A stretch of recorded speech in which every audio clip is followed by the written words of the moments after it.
Hello again, everyone. News spread quickly this morning about a weapon on the campus of MSUM over the weekend. Valley News Team's Kellen Harmon explains what happened and how safe students feel after being told 2 days after the incident.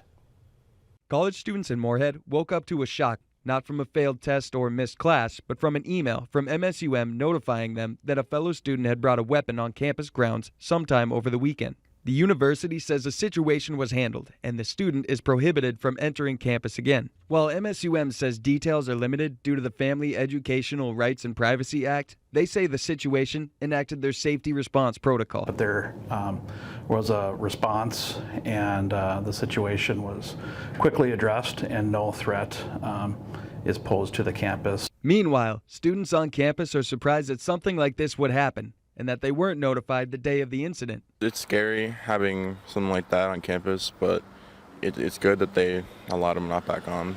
I feel a little nervous having known that there was a possibility for us to be in danger, and we weren't made aware until 2 days after the fact. It was really late, and I heard about it during probably halfway through my lab. I mean, it's a weapon on campus.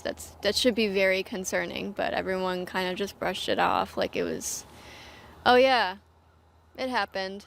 Nelson says the delay was because there was no immediate threat and that their response will differ in the event of it. Well, it all depends on what the threat is to campus. Obviously, if there's an ongoing or continuing threat to campus, we'll make more of an immediate communication to campus if there's something that's ongoing. In Moorhead, Kellen Harmon, Valley News Live.